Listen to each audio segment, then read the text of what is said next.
paix, grâce à Christ à tous les saints. To saluer basantu sur la combo na Yesu. Tozo continuer na enseignement na biso et à livre Esther. Que le Seigneur soit loué. Les lots en Esther chapitre 2 verset 21 à 23. Et si quand tozo mona kufa ya ba enik mi balé ya roi. Nde esika tozali na mukolo lelo par la grâce de Dieu. Mais tout aussi on a la première partie na yango. Si le Seigneur nous fera grâce, tout aussi ma deuxième partie na yango prochainement. Que le Seigneur vous bénisse. Merci pour la tango yo. Tomba mana yo Seigneur pour tes âmes, sois béni Seigneur Jésus. Pour ce moment, nous te recommandons ce temps. Enseigne, nous parle, nous bénis ce temps. Mitea Yesu tsombama kola litea oyo mutu tatsomama yendo tsombama bénis ce temps, parlez-nous nyosho ya Mungu na to déclarons l'essence fait au nom de Jésus, amen. Tozana mukanda ya Esther chapitre 2 verset 21 à 23. Dans ce même temps, comme Mardoché était assis à la porte du roi, Bigtan et Tershik, des eunuques du roi, gardes du Sei, cédèrent à un mouvement d'irritation et voulurent porter la main sur le roi Assuérus. Mardoché eut connaissance de la chose et en informa la reine Esther qu'il a redit au roi de la part de Mardoché, le fait ayant été vérifié et trouvé exact. Les deux eunuques furent pendus à un bois et cela fut écrit dans les livres des chroniques à présence du roi. Tozui Esther chapitre 6. Cette nuit-là, le roi ne put pas dormir et il se fit apporter les livres des annales, les chroniques. On les lit devant le roi. Et le trouva écrit ce que Mardoché avait révélé au sujet de Bigtan et de Tershik, les deux eunuques du roi, gardes du Sei qui avaient voulu porter la main sur le roi Assuérus. Le roi dit quelle marque de distinction et d'honneur Mardoché a-t-il reçu pour cela? Il n'a rien reçu, répondirent ceux qui servaient le roi. Alors le roi dit, qui est dans la cour? Aman était venu dans la cour extérieure de la maison du roi pour demander au roi de faire pendre Mardoché au bois qu'il avait préparé pour lui. Les serviteurs du roi lui répondirent, c'est Aman qui se tient dans la cour. Et le roi dit qu'il entre. Aman entra et le roi lui dit, que faut-il faire pour un homme que le roi veut honorer? Aman se dit à lui-même, quel autre que moi le roi voudrait-il honorer? Et Aman répondit au roi, pour un homme que le roi veut honorer, il faut prendre le vêtement royal dont le roi se couvre et le cheval que le roi monte et sur la tête duquel se pose une couronne royale. Remettre les vêtements et le cheval à l'un des principaux chefs du roi, puis revêtir l'homme que le roi veut honorer, le promener à cheval à travers la place de la ville. Je m'excuse, et crier devant lui, c'est ainsi que l'on fait à l'homme que le roi veut honorer. Verset 10. Le roi dit à Aman, prends tout de suite les vêtements et le cheval comme tu l'as dit, et fait ainsi pour Mardoché le juif qui est assis à la porte du roi, ne néglige rien de tout ce que tu as mentionné. Que le Seigneur bénisse cette écriture. Baotali sabiso Mardoché abandaki kovanda na porte ya roi. Na porte wana abandaki kojouer rôle ya gardien. Il gardait la porte. Abandaki koveiller. Donc, Azo jouait à peu près Tokoloba Moussala ya sentinelle, mais il était là pour veiller. Veiller na porte, et ça peut veiller na vie à roi. Voilà même tant des uniques, à Téléma qui pour Baboma roi, comme il était en train de veiller, je m'excuse, sur la vie du roi, nde a dénoncé complot wana les deux ennemis qui wana bakoboma bango. Mais plus tard, à cause de la récompenser, à cause na yango, à cause de la élever, hein, à cause de la récompenser, na cause na yango komata na punda ya mokonzi, à cause de couronne ya mokonzi, elamba ya mokonzi, à cause de la honorer, à cause na yango. Mardoché oyo azovanda na porte, abandaki ko veiller. Non, azalaki ko veiller. Or veiller sur la porte, ils appellent qu'on veiller sur la vie du roi. Il veillait sur la vie du roi. Il y a autant danger zoya à kokaki ko bombarder, il faut dénoncer danger. Ils ont représenté aussi les prophètes. Parce que tous on dit que les prophètes babandaki ko veiller sur la vie du peuple. Les prophètes étaient là pour veiller sur la vie du peuple. Je m'excuse. Tant danger bandaki koya, les prophètes bazalaki wana afin d'avertir le peuple baeba mabe oye bandaki nakoya. Toujours Ézéchiel chapitre 33, on commence au verset 1, tiens verset 6. La parole de l'Éternel me fait adresser à ces mots: Fils de l'homme, parle aux enfants de ton peuple et dis-leur: lorsque je vais venir, j'ai fait venir l'épée sur un pays, et que le peuple du pays prend dans son sein un homme et l'établit comme sentinelle. Et si cet homme voit venir l'épée sur le pays, sonne de la trompette et avertit le peuple. Et si celui qui attend le son de la trompette ne se laisse pas avertir, et que l'épée vienne le surprendre, son sang sera sur sa tête. Il a attendu le son de la trompette et il ne s'est pas laissé avertir, son sang sera sur lui. S'il se laisse avertir, il sauvera son âme. Si la sentinelle voit venir l'épée et ne sonne pas de la trompette, si le peuple n'est pas averti et que l'épée vienne enlever à quelqu'un la vie, celui-ci périra à cause de son iniquité, mais je redemanderai son sang à la sentinelle. Donc, le rôle de la sentinelle, c'est qu'il y a danger, il faut l'oba. C'est ça, le rôle des prophètes. Les prophètes vont veiller. Tant que appelle un danger, zoya bakokanga munoko na bango te bakoloba. Nyango soko tali na 2 Rois chapitre 6 verset 8 à 12. Kuna omona ke tango un roi ya Syrie abandai kosala ba complot contre Israël, ba complot ya mabe. Les prophètes Élisée lokola sentinelle, comme il veillait, abandaki komona yango, tango azomona yango peu akoyeba na kodénoncer. C'est ça, tango azomona yango akoyeba na kodénoncer. Akoyeba na kodénoncer yango afin que mabe ekomela oyo ezalaki peuple ya Nzambe te. Je crois, je m'excuse, je m'excuse, tu peux déjà référence oyo Seigneur na biso to mona yango.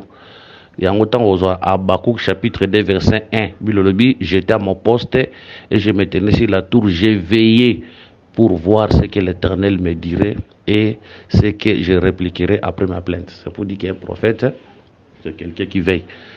Il y a un autre lobby qui est Mardoché, je m'excuse. Mardoché a la image de Jésus. Quand le Seigneur Jésus-Christ était venu, il était un prophète.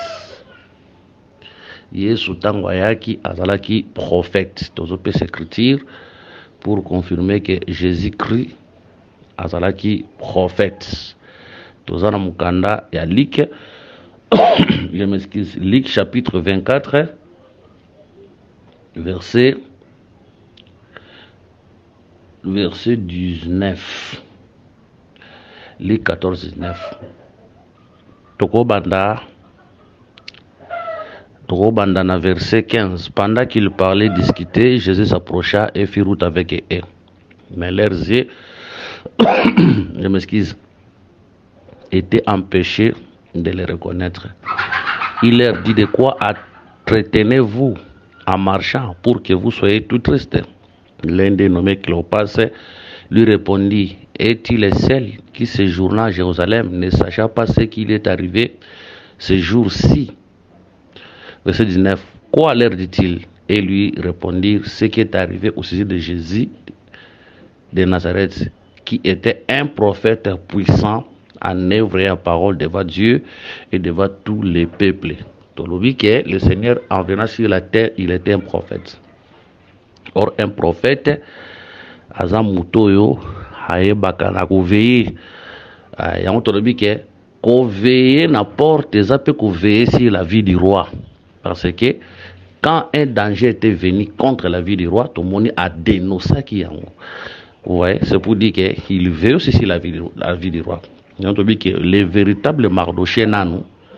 Yamboto simba non Mardoché lokola biso, mais Mardoché a solo zana no Christ yemoko.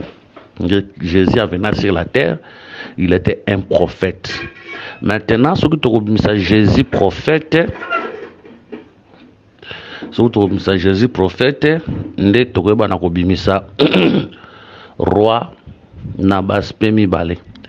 Aspect liboso tozoloba ke les rois représentent le peuple. Premier aspect, tolobi que les rois représentent le peuple. Pourquoi tolobi que les rois ont représenté le peuple? Tozui le livre de Daniel. Daniel chapitre 7, a parlé sur les 4 animaux. Daniel chapitre 7, verset 17. Verset 16. Je m'approchais de l'aide de ceux qui étaient là et je lui demandais ce qu'il y avait de vrai dans toutes ces choses. Il me le dit et m'a donné l'explication. Verset 17. Ces 4 grands animaux, ce sont 4 rois qui se lèveront sur la terre. Verset 23. Il me parla ainsi, le 4e animal, c'est un 4e royaume qui existera sur la terre, différent de tous les royaumes et qui dévorera toute la terre, la foudera et la brisera. Daniel a une vision à 4 animaux. Liboso amona ki lion, après amoni ours, amoni léopard, na nyamwa somo wana. Tango akitina verset 17, ba yebisi que les 4 animaux wana baza les 4 rois. Mais tant que dans verset 23, le 4e animal, on a 4e royaume. C'est pour dire que les 4 animaux égale 4 rois égale 4 royaumes. Tu comprends que les rois représentent un peuple. Hein? Tu dis que les rois représentent un peuple. Et on te dit que ces rois aussi représentent un peuple. Au peut le Seigneur, tant qui peut le prophète. Ou Seigneur qui peut veiller pour le peuple wana. Wana za explication est belle. Surtout que soit roi local la peuple, tu soit Mardoché Christ comme les prophètes. Wana est la première explication. La deuxième explication, tu soit roi local la Nzambe yemoko.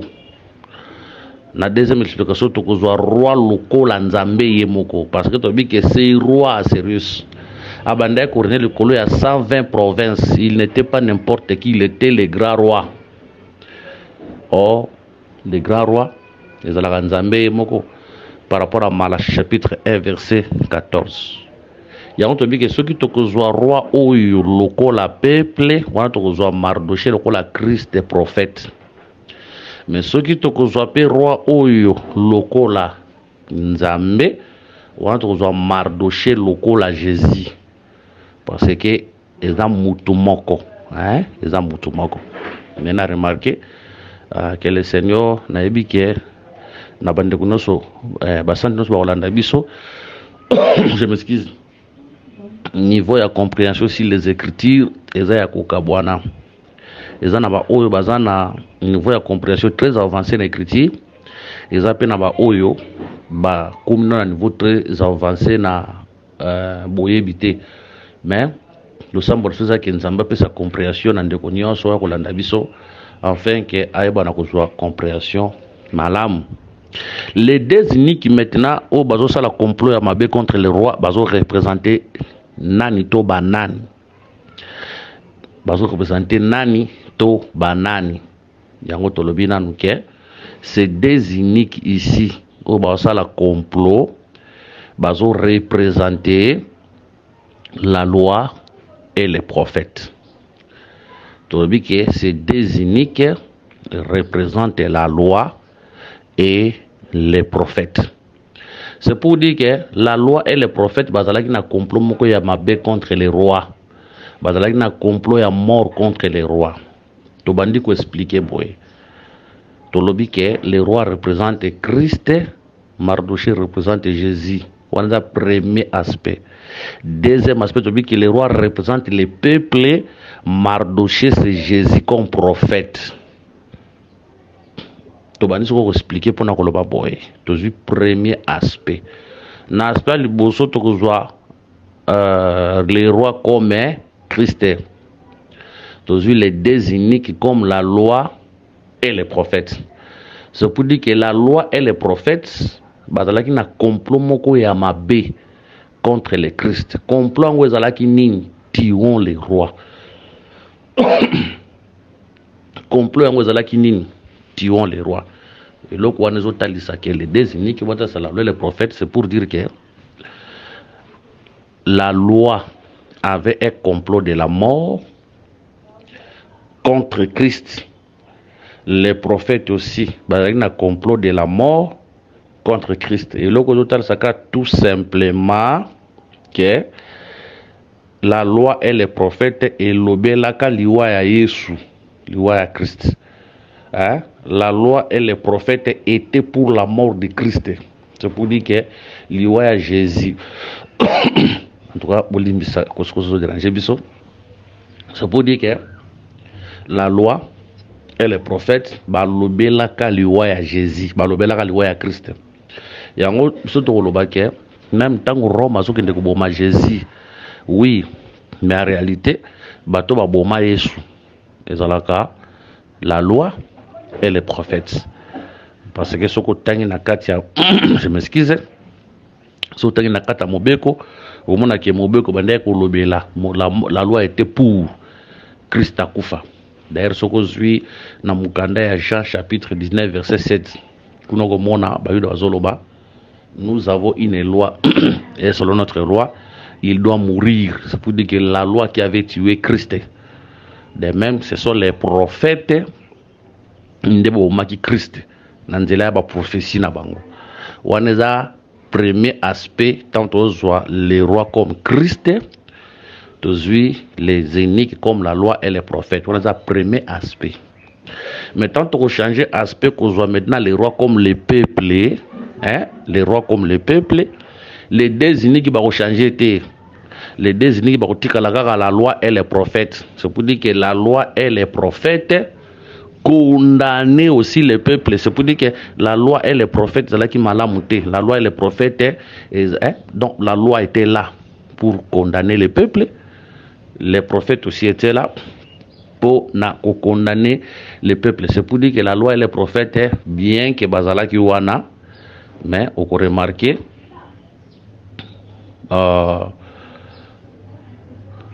liwaku tout d'ailleurs kota nanzela ya mobeko, je crois mutazolo bayango eza frère Paul, hein, mutazolo bayango eza frère Paul. Donc tant la loi est mobeko nde mutu koya ekotalisa lisumu pe nanzela ya mobeko nde liwe kokota wana. Je crois frère Paul nde mutalobi eloko wana, frère Paul mutalobi yango. Donc la loi et les prophètes bazalaki wana il condamnait les peuples.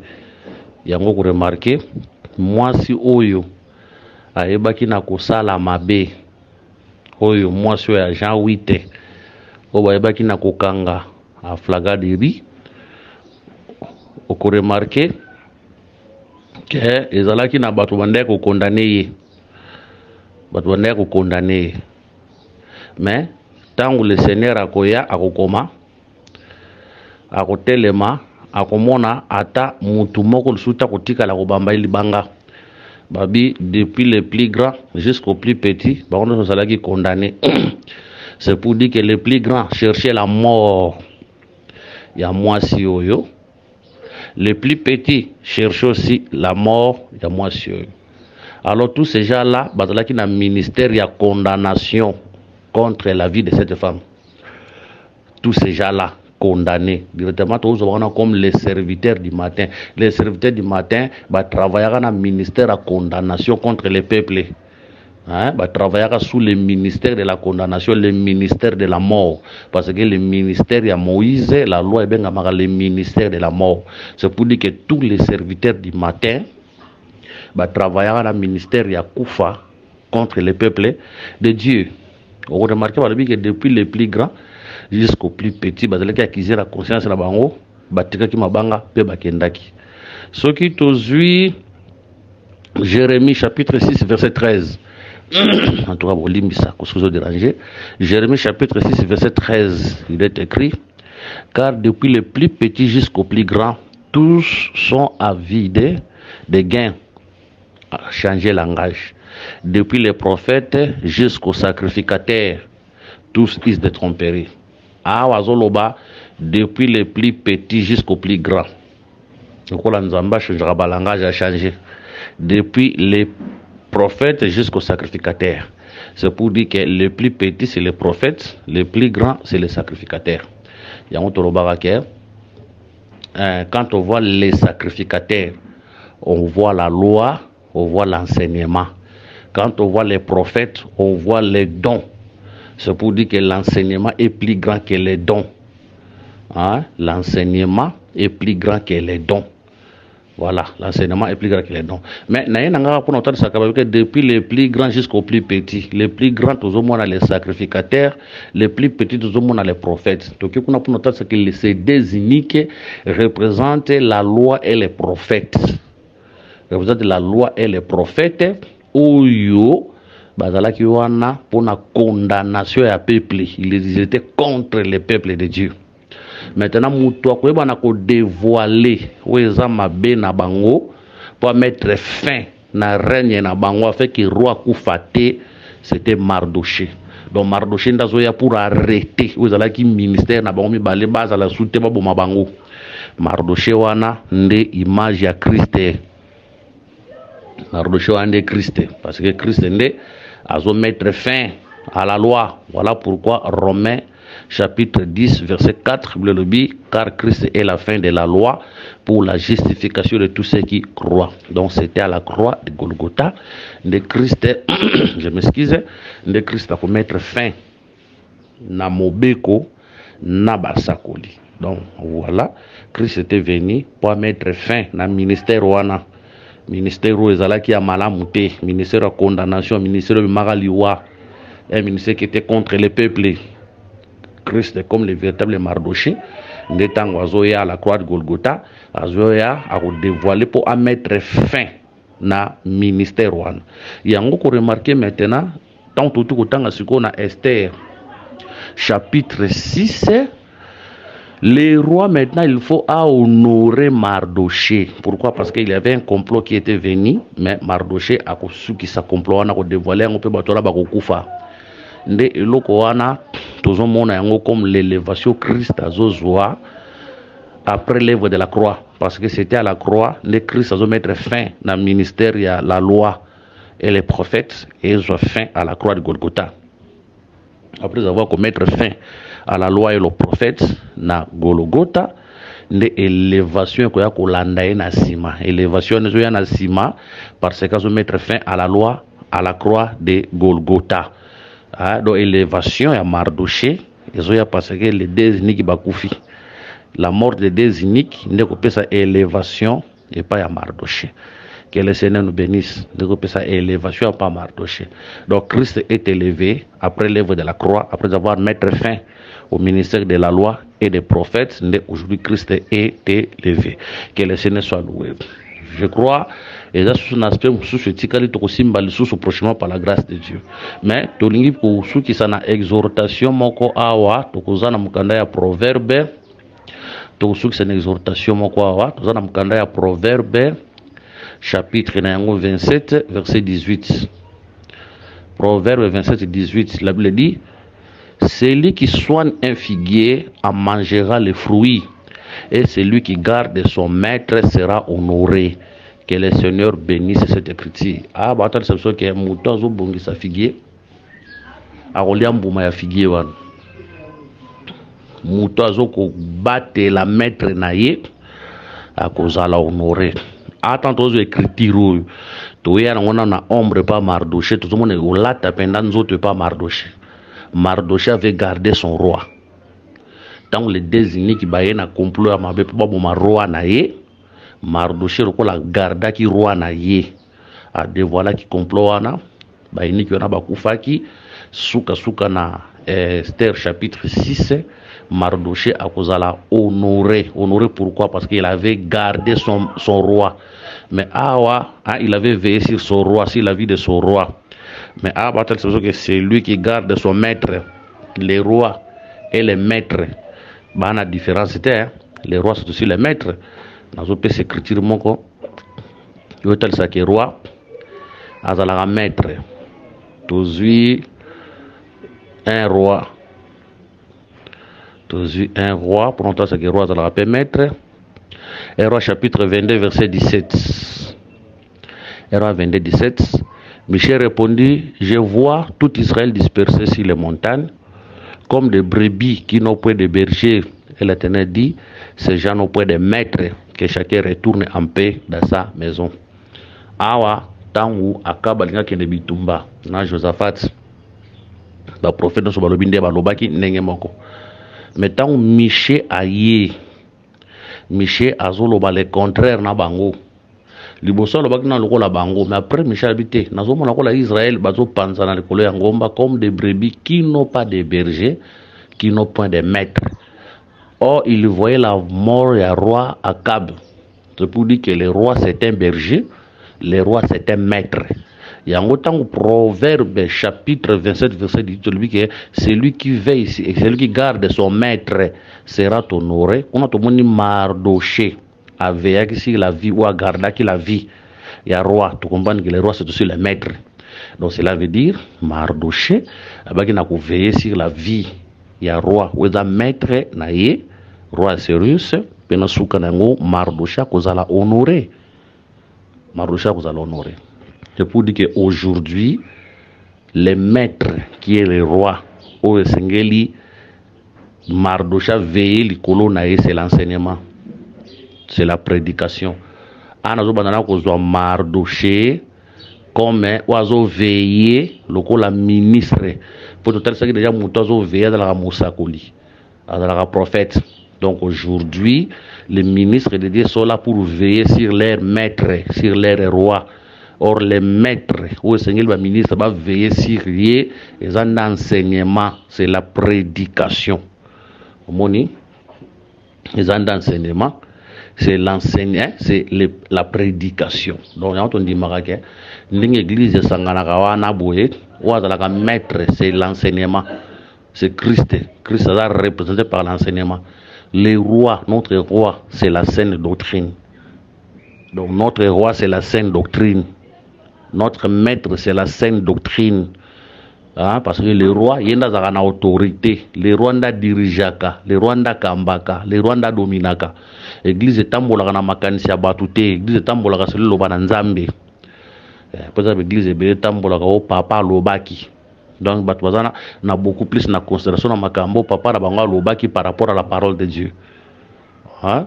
Donc l'église marche selon la parole de Dieu.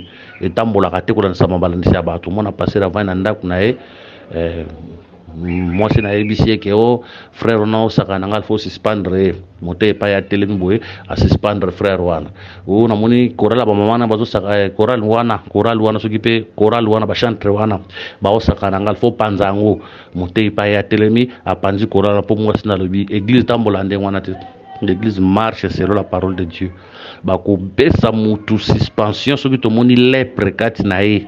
Or, lèpre, c'est le péché. Soit moni li sumu katinae, des ordres katinae, ndakozwa sanction par rapport à la parole de Dieu, parce que c'est la parole de Dieu qui dirige.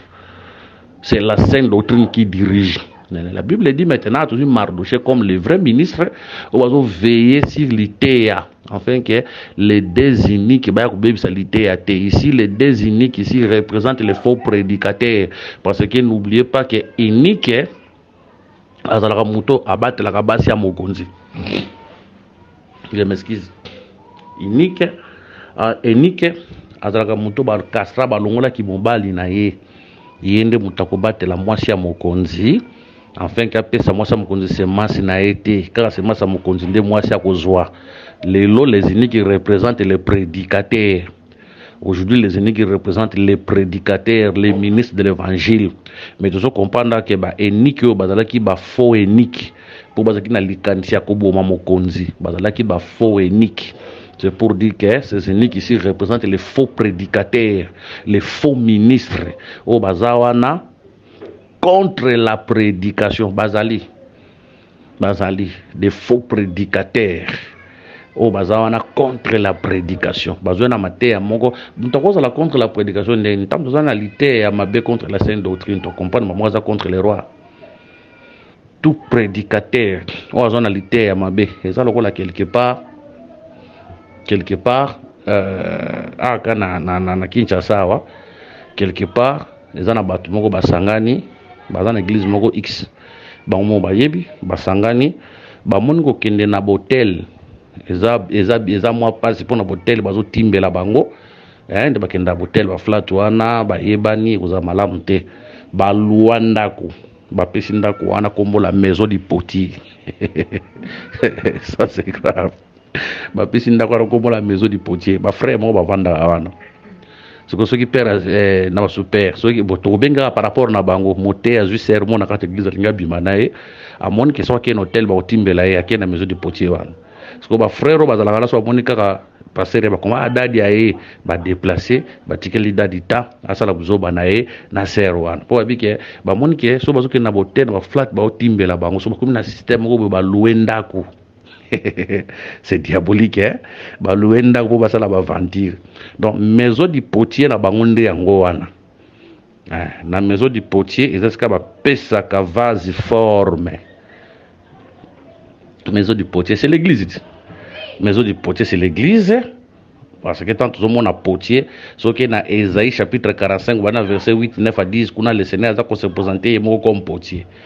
Donc, biso komba va, c'est lui qui nous donne la forme dans l'enseignement dans la église, dans le ministère de la parole.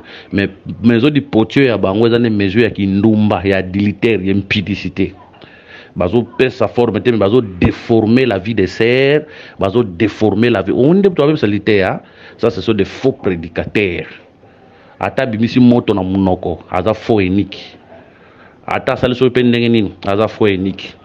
Basusu baké plus loin ce que côté pas na bango ba pêche ser moko boye ako accompagner pendant ce temps là toza mari ma bi que ser anda ko s'occuper na yo baké ko vendre l'écriture yo ba interpréter ma b et ça que frère pour la zolo baké n'avons-nous pas droit aussi comme se face tozo ser moko pata mwana biso donc ba interpréter écriture wana ma b d'interpréter l'écriture en mabe pour Paul a balagité donc Paul a le pas quoi il bala loko la surface mais a balagité mais on va interpréter ok son monté aye pour pc ser moko avant nanaye asunga kaye atambola kana prendre charge ne même c'est pendant que passer ndengoza wa serum mutavanda nayo pendant tout le temps que vous allez ah ye mutavozala nayo ça ce sont des faux uniques avec des faux enseignements alors les Mardoché vous avez les vrais ministres de l'évangile ba koki kotika la kimia te liboso ba ministre ndengwana il faut que télémela ba malakisi ya bongo il faut que télémela ba enseignement ya bongo un prédicateur Mardoché quand il monte sur la chair pour prêcher akoluka te ke omoni na benga ya tate ya kaka bongo aya l'église nanga po yepe ko benga nga l'église pa na e wana zo suma ka manzambe te élévation utaka na ba relation te élévation utaka pa nzambe soki nzamba kana ka kotombola yo élévation utaka ba connexion diabolique wana te élévation utaka pa nzambe ne muto elevaka yango leko mona ba te lelo azo benga n'importe qui a te na kata cher na e azo kipata tada me mte ite ya bika ya ka kotea il écoute ma comme tada m'écoute taliété son problème mais ça tali bumunae attends la moi sinae attends la ndaku nae bana nae surtout ceux qui m'entendent à l'église amunen aya côté ya bon y pas bien ngana na côté pas nae wana to comprendre que on nous a Mardoché que le Seigneur nous bénisse Mardoché za muto il faut veiller sur la vie du roi. C'est lui qui veille sur la vie de c'est pour que un ministre ou ya veille à kalikolo litéa nzamba ko élever na se amabele nkola ko tombola yo soki pe na se amabele esali ke auto moi mi pete na se amabele ko mitungisa te enlève mezoya ozala élevé n'enlèvement ozala récompensé mais na zone dimisa maké un prédicateur qui garde l'enseignement qui garde la parole nzamba ko tike bongo te na se amabele nzamba ko honorer a tike bongo te ava kota na mabele nzamba ko honorer.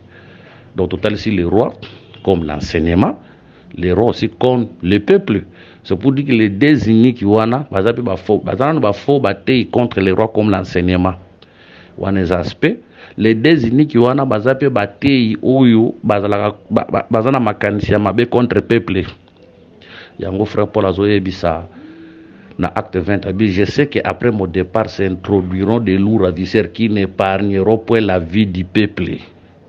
Des aventuriers à côté de ata si panier ya offrande oyo offrande ya oyo offrande ya oyo offrande ya oyo offrande ya oyo offrande ya oyo offrande donc ata 6 basenga ka mbongo du 1er janvier au 31 décembre c'est pour ça mbongo ndenge nango sila kate wana basenga ka mbongo du 1er janvier au 31 décembre bazana ba stratégie ya kubisa batu mbongo na ndenge lisekite ya ko chambongo na sama kolona ngayo ko pambolama afongoli bible ako chambongo likola bible na ngako pambolama donc bazana ba stratégie ngana mona moko azoyebisa batu bobimisa bambongo bochana na se makolo na bino bimisa mbongo na poche mtamisi mbongo na poche chana sa makolo banda koloba bandi koloba de préférence bisa biya munene na mona mtu moko bisa biya $100 ache ba déclarer après bi ça va mbongo wana ko so déclarer sous yote tika ngwana protocole azo ya logo tango na mona na misu na frère moko biya $100 donc c'est na poche azu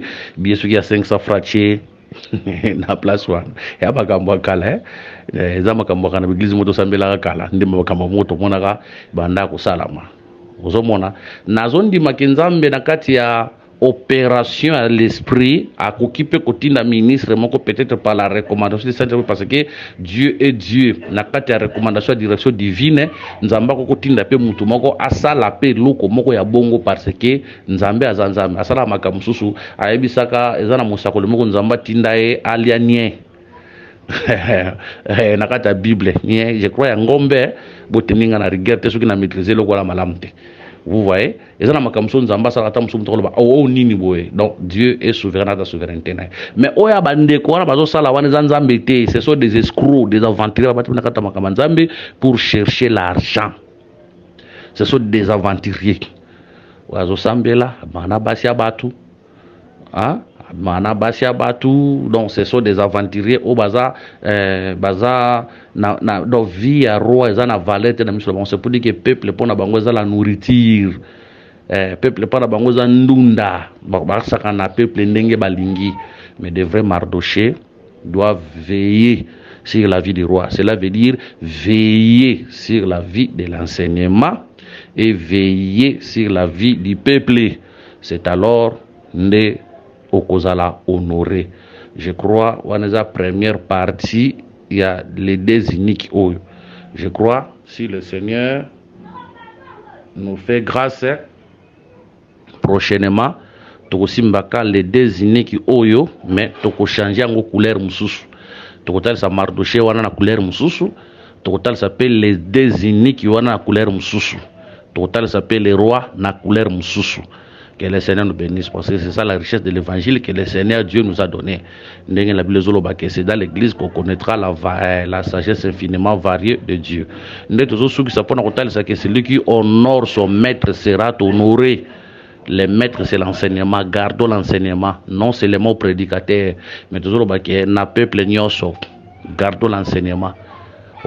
Gardons l'enseignement, l'enseignement que nous gardons et qu'on honore biso. L'ité toujours battre la lité on est honorer biso kolukano ba relation té ce qui penengeni té tika lité ne fungolo ba relation kuluka ba connexion wana te okende kutana na magicien pamba sanga mutu misala batela qualité ya batela qualité ya soko ko batela lité ozo batela ko honorer lité ozo batela ko peso valeur. Que le Seigneur Jésus-Christ vous bénisse. Ba numéro de téléphone ezali plus 243 99 88 77 333. Sous ces alliés, plus 243 84 22 74. Donc plus 243 99 88 77 333 plus 243 84 22 64 114 paix en Christ. Tokutani prochainement na la mort des deux uniques, mais la deuxième partie dans le Colosse Pambolami.